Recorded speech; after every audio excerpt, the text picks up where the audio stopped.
ഒരു തരത്തിലുമുള്ള ആമുഖം ആവശ്യമില്ല. ഷിബു ബേബി ജോണാണ് മന്ത്രി നമ്മോടൊപ്പം ഇന്നുള്ളത്. മിസ്റ്റർ, ആദ്യം തന്നെ അഭിനന്ദനങ്ങൾ അറിയിക്കുകയാണ്. Thank you.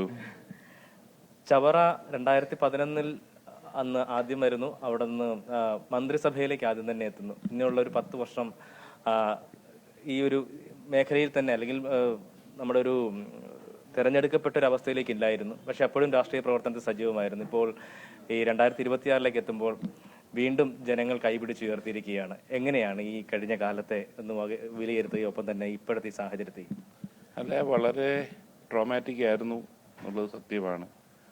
പ്രത്യേകിച്ച് രണ്ടാമത്തെ പരാജയം കൂടെ കഴിയുമ്പോൾ നമ്മളെത്ര കൊള്ളരുതാത്തവനാണ് എന്നാണോ ജനം ചിന്തിക്കുന്നത് എന്നും ഒരു ആത്മസംഘർഷം നമ്മളെ നയിക്കും. പുറത്ത് നിന്നും നമ്മൾ അത് കാണിച്ചില്ല, അത് മറക്കാൻ ശ്രമിച്ചാലും നമ്മുടെ ഉള്ളിൽ അതുണ്ടല്ലോ.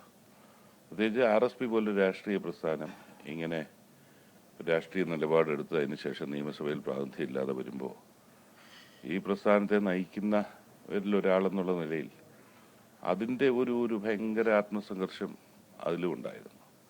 പക്ഷെ അതിനോടൊപ്പം കോൺഫിഡൻസ് ഉണ്ടായിരുന്നു എൻ്റെ കാര്യത്തിലും പാർട്ടിയുടെ കാര്യത്തിലും. ചില സാഹചര്യങ്ങളിൽ ശിക്ഷിക്കപ്പെട്ടു, ഒരു ചെറിയ ശിക്ഷ കിട്ടിയെന്നല്ലാതെ ഇത് എന്നേക്കുമായിട്ടുള്ള ഒരു പ്രതിഭാസമല്ല എന്ന ചിന്ത തന്നെയാണ് എന്നെ നയിച്ചത്. അത് ആ കോൺഫിഡൻസിൽ തന്നെ കേഡറിനെ മോട്ടിവേറ്റ് ചെയ്ത് മുന്നോട്ട് പോവുകയും ചെയ്തു. അതിൻ്റെ ആയിട്ടുള്ള ഫലമുണ്ടായി. വസ്ത്രധാരണത്തിൽ ഉൾപ്പെടെ വ്യത്യസ്തത നമ്മൾ ഈ കഴിഞ്ഞ ഈ സത്യപ്രതിജ്ഞ ചടങ്ങിൽ കണ്ടു. ഒപ്പം തന്നെ സഹപൂർവം 2 പേരാണ് സത്യപ്രതിജ്ഞ ചെയ്തത്. ശരിക്കും ഒരു ഒരു ഇടതുപക്ഷത്തിന് ശരിക്കും ഒരു തിരുത്തൽ ശക്തിയായിട്ടാണ് RSP വരുന്നത്.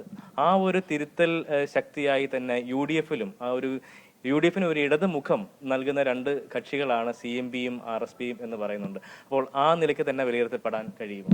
തീർച്ചയായിട്ടും. വേഷ സംവിധാനങ്ങളുടെ കാര്യത്തിൽ ഞാൻ എങ്ങനെ വിദ്യാർത്ഥി രാഷ്ട്രീയത്തിൽ കൂടെ ഒന്നും വന്നതല്ല. അതുവരെ എന്ത് വേഷമാണ് അണിഞ്ഞുകൊണ്ടിരുന്നത്, എന്താണ് ഇഷ്ടപ്പെട്ടത്, അത് ഞാൻ തുടർന്നു. ഇതിനുവേണ്ടി ഞാനത് മാറ്റാനോ ഇതിനോ ഒരിക്കലും തയ്യാറായിട്ടില്ല. അത് തുടർന്നു. പിന്നെ ഇടതുപക്ഷ സ്വഭാവം, ഞങ്ങൾ 2 ഇടതുപക്ഷ പാർട്ടികളുണ്ട് എന്ന് പറയുമ്പോഴും പല നയങ്ങളിൽ ഇന്ന് UDF ആണ് LDF-നേക്കാൾ യഥാർത്ഥത്തിൽ ഇടതുപക്ഷം. അതിന് ഞങ്ങളുടേതുകൂടായിട്ടുള്ള ചെറിയ കോൺട്രിബ്യൂഷൻസ് ഉണ്ടായിരിക്കാം. പക്ഷേ UDF മൊത്തത്തിൽ ആ നിലപാടിലാണ്. ഇന്നത്തെ മുഖ്യമന്ത്രി വി ഡി സതീഷിന്റെ കാഴ്ചപ്പാടുകളിൽ ഒരു ലെഫ്റ്റ് ഓഫ് സെന്റർ നമുക്ക് കാണാൻ സാധിക്കും. അതാണ് ഇന്ന് കാണുന്നത്. വകുപ്പുകളുമായി ബന്ധപ്പെട്ട് ഇപ്പോഴും ഒരു ധാരണയിലേക്ക് പൂർണ്ണമായിട്ടും എത്തിയിട്ടില്ല എന്ന് പറയുന്നുണ്ടല്ലോ. ഇനി അതിനെന്തെങ്കിലും തരത്തിലുള്ള കൺഫ്യൂഷൻസ് നിലനിൽക്കുന്നുണ്ടോ മിനിസ്റ്ററുടെ വകുപ്പുമായിട്ട് ബന്ധപ്പെട്ടു? എൻ്റെ അടുത്ത് പറഞ്ഞിട്ടുള്ള വകുപ്പ് forest, skill development, cashew industry. അതിനൊരു മാറ്റവും ഉള്ളതായി ഒരാളും എന്നെ ഇതുവരെ അറിയിച്ചിട്ടില്ല. അതിന് മാറ്റം ഉണ്ടാവുമെന്ന് എനിക്ക് തോന്നുന്നില്ല. ബാക്കി എന്താണ് കൺഫ്യൂഷൻ എനിക്കറിയില്ല. ഈ വനം വകുപ്പ് ചുമതലയിലേക്ക് വരുമ്പോൾ സ്വാഭാവികം കഴിഞ്ഞ സർക്കാരിന്റെ അവസാന ഘട്ടത്തിലൊക്കെ തന്നെ വലിയ രീതിയിലുള്ള വിമർശനം ഏറ്റുവാങ്ങിയ ഒരു വകുപ്പ് കൂടിയാണ്. ഈ മനുഷ്യജീവനും ഒപ്പം തന്നെ ഈ വന്യമൃഗ ആക്രമണങ്ങൾ തുടരുന്ന ഒരു സാഹചര്യമുണ്ട്. അങ്ങനെയുള്ള ഒരു വലിയ വെല്ലുവിളി നിലനിൽക്കുന്ന ഒരു വകുപ്പല്ലേ ശരിക്കും? ഒപ്പം തന്നെ സ്കിൽ ഡെവലപ്മെന്റ് എന്ന് പറയുമ്പോൾ നിരവധിയായിട്ടുള്ള വിദ്യാർത്ഥികൾ ഇവിടെ നിന്ന് പുറത്തേക്ക് പോകുന്ന നമ്മുടെ യുവാക്കൾ പുറത്തേക്ക് പോകുന്ന ഒരു സാഹചര്യമുണ്ട്. അവരെ പിടിച്ചു നിർത്താനായിട്ട് എന്താ ചെയ്യുക? അപ്പോൾ തന്നെ കാഷ്യൂ ആയിട്ട് ബന്ധപ്പെട്ടാണെങ്കിൽ കഴിഞ്ഞ 10 വർഷത്തെ നോക്കുമ്പോൾ ഏതാണ്ട് ആ ഒരു മേഖല ഇല്ലാതായി പോയ പോലെ ഒരു സാഹചര്യം. അപ്പോൾ വെല്ലുവിളികൾ നിരവധിയാണ്. തീർച്ചയായിട്ടും ഫോറസ്റ്റും കാഷ്യൂവും വലിയ വെല്ലുവിളി തന്നെയാണ്, ഒരു തർക്കമില്ല. ഫോറസ്റ്റ് ഇന്നത്തെ പ്രതിസന്ധി വലിയൊരു മാഗ്നിറ്റ്യൂഡിലേക്ക് എത്തിയിട്ടുണ്ട്, മാൻ ആനിമൽ കോൺഫ്ലിക്റ്റ്. അതിനൊരു പരിഹാരം ഉണ്ടാക്കണം. പക്ഷെ ആ ചലഞ്ചിൽ ഞാൻ കോൺഫിഡൻ്റ് ആണ്. കാഷ്യൂ ഇൻഡസ്ട്രിയെ സംബന്ധിച്ചിടത്തോളം അതൊരു അവസാനിച്ച നിലയിലേക്കാണ് എത്തിയിരുന്നത്. അവിടുന്ന് റിവൈവ് ചെയ്ത് ഏതെങ്കിലുമൊക്കെ നിലയിലേക്ക് തിരിച്ചു കൊണ്ടുവന്നേ പറ്റൂ. അതുകൊണ്ട് എന്നാൽ സ്കിൽ ഡെവലപ്മെന്റ് ഞാൻ ലേബർ മിനിസ്റ്റർ ആയിരുന്ന കാലഘട്ടത്തിൽ ആരംഭിച്ച ഒരു കാര്യമാണ്. അതും 10 വർഷം കൊണ്ട് വല്ലാതെ താഴെ പോയി. യഥാർത്ഥത്തിൽ കുതിച്ചു ചാടേണ്ടി, ഇന്റർനാഷണൽ ലെവലിലേക്ക് കുതിച്ചു ചാടേണ്ടി ഇപ്പോൾ താഴെ പോയിരിക്കുകയാണ്. ഇനി അത് വീണ്ടും പൊക്കിയെടുത്ത് ആ ലെവലിലേക്ക് കൊണ്ടുവരുന്നതും ദുഷ്കരമാണ്. എന്നാലും സാധ്യമാകുമെന്ന് തന്നെയാണ് വിശ്വാസം. ഈ ചർച്ചകൾ നടക്കുന്ന ഘട്ടത്തിൽ തൊഴിൽ വകുപ്പ് വേണ്ട എന്ന് ഒരു നിലപാട് അങ്ങ് എടുത്തതായിട്ട് ഇങ്ങനെ അറിഞ്ഞിരുന്നു. അടിസ്ഥാനരഹിതമാണ്, അങ്ങനെ ഒന്നും പറഞ്ഞു. തൊഴിൽ വകുപ്പ് അതൊരു വെല്ലുവിളിയുള്ളൊരു സംഗതിയായിട്ടാണോ, അല്ലെങ്കിൽ അതിന്റെ പ്രസക്തി കുറഞ്ഞുകൊണ്ടാണോ അങ്ങനത്തെ ഒരു? അല്ലല്ല, തൊഴിൽ വകുപ്പ് ഒരു കാലഘട്ടത്തിൽ ഏറ്റവും പ്രധാനപ്പെട്ട വകുപ്പായിരുന്നു. കേരളം പ്രത്യേകിച്ച് ലേബർ ഓറിയന്റഡ് ആയിട്ടുള്ള നിയമങ്ങൾ പാസ്സാക്കുക, നടപ്പിലാക്കുക, തൊഴിലാളികളുടെ അവകാശ സംരക്ഷണം എന്നുള്ളത് പരമപ്രധാനമായി നിന്ന ഒരു കാലഘട്ടം ഉണ്ടായിരുന്നു.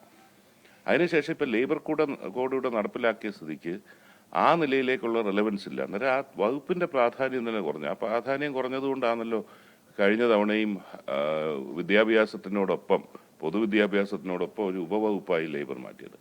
ആ നിലയിലേക്കാണ് ഇപ്പോൾ ലേബർ എന്നും. എന്നാൽ ഞങ്ങൾക്ക് ലേബർ വേണം, മറ്റൊരു വകുപ്പിനോടൊപ്പം ലേബർ വേണം എന്നാണ് ആവശ്യപ്പെട്ടത്. ഒരിക്കലും ലേബർ വേണ്ടാന്ന് ഞങ്ങൾ പറഞ്ഞിട്ടില്ല. ഇനിയിപ്പോ ഈ വനം ഉൾപ്പെടെയുള്ള വകുപ്പുകൾ കിട്ടും. അപ്പോൾ എന്തെങ്കിലും തരത്തിലുള്ള മാസ്റ്റർ പ്ലാൻ മിനിസ്റ്ററുടെ ഒരു മൈൻഡിലുണ്ടോ? ഒപ്പം തന്നെ ഈ കാഷു, ഈ സ്കിൽ ഡെവലപ്മെന്റ് തുടങ്ങിയിട്ടുള്ള വകുപ്പുകളുമായി ബന്ധപ്പെടുത്തി നോക്കുമ്പോൾ ഏതെങ്കിലും തരത്തിലൊരു മാസ്റ്റർ പ്ലാൻ ഇങ്ങനെ ചിന്തയിലുണ്ടോ? ഇല്ല, ഇതുവരെ ആ നിലയിൽ ഉള്ള ഡിസ്കഷൻ നടന്നിട്ടില്ലല്ലോ. 2 ദിവസമല്ല ആയുള്ളൂ ഇങ്ങനെ ഒരു തീരുമാനം എത്തിയിട്ട്. അതുകൊണ്ട് തീർച്ചയായിട്ടും മാസ്റ്റർ പ്ലാൻ ഉണ്ടാകും. അത് വരും ദിവസങ്ങളിൽ അല്പസമയം വേണമല്ലോ. ഇതൊരു കുറ്റമറ്റ നിലയിലേക്കുള്ള ഒരു മാസ്റ്റർ പ്ലാൻ തയ്യാറാക്കാൻ സമയം വേണം. അതിന്റെ നടപടിക്രമം ആരംഭിക്കുകയാണ്. 10 വർഷത്തിന് ശേഷം UDF സർക്കാർ അധികാരത്തിലേക്ക് വരുമ്പോൾ ഒരുപാട് പ്രതീക്ഷകളോടുകൂടിയാണ് ജനം UDFിന് അധികാരത്തിലേക്ക് കൊണ്ടത്. അതുകൊണ്ട് തന്നെ ആ പ്രതീക്ഷയുടെ അമിതഭാരം ശരിക്കും ഉണ്ടല്ലോ. തന്നെയല്ല, ജനങ്ങൾക്ക് മുന്നിലേക്ക് വെച്ചിരിക്കുന്ന നിരവധിയായിട്ടുള്ള വാഗ്ദാനങ്ങൾ ഉൾപ്പെടെയുണ്ട്. നമ്മുടെ ഖജനാവിന്റെ അവസ്ഥ ഉൾപ്പെടെ വളരെ പരിതാപകരമായിട്ടുള്ള അവസ്ഥയിലാണെന്ന് പറയപ്പെടുന്നു. അപ്പോൾ ആ നിലയ്ക്ക് എങ്ങനെയാണ് ഈ സാഹചര്യത്തെ കാണുന്നത്? അല്ല, തീർച്ചയായിട്ടും ഉത്തരവാദിത്വ ബോധം അല്ലെങ്കിൽ എത്രത്തോളം വലിയ പ്രതീക്ഷയാണ് എന്നുള്ളതിനെ കുറിച്ച് നമുക്ക് നല്ല അറിവുണ്ട്. പക്ഷെ അതേ സമയത്ത് നല്ല മന്ത്രിമാർ എന്നുള്ള നിലയിലേക്ക് ഒരു പ്രത്യേകിച്ച് ചെറുപ്പക്കാർ, ഈ മന്ത്രിസഭയുടെ പ്രത്യേകത എന്ന് പറഞ്ഞാൽ സ്വാതന്ത്ര്യാനന്തര ഭാരതത്തിൽ ജനിച്ചവരാണ് എല്ലാവരും ഈ മന്ത്രിസഭയിലുള്ളത്. അതിൽ പ്രത്യേകിച്ച് ചെറുപ്പക്കാരായിട്ടുള്ള പൊളിറ്റിക്കലി അവർ എസ്റ്റാബ്ലിഷ് ചെയ്ത് കഴിഞ്ഞവരാണ്. അവരുടെ കഴിവുകൾ, ഒരാളുടെ പൊളിറ്റിക്കൽ കാഴ്ചപ്പാടുകൾ കൊണ്ട് തന്നെ ഒരാളെ നമുക്ക് മനസ്സിലാക്കുക. അങ്ങനെ എസ്റ്റാബ്ലിഷ് ചെയ്ത എല്ലാവരുമാണ് വന്നേക്കുന്നത്. അന്നേരം ഒരു ന്യൂജൻ മന്ത്രിസഭയായി വരുമ്പോൾ വ്യത്യസ്തമായ ചിന്തകളും കാഴ്ചപ്പാടുകളും ഉണ്ടാകും.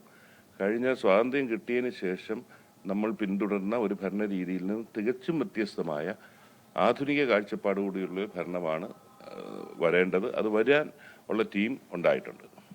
എല്ലാവിധ ആശംസകളും നേരുകയാണ്. ക്യാമറമാൻ ജോസിനൊപ്പം AB ജോൺ തോമസ്, അമൃത ന്യൂസ്, തിരുവനന്തപുരം.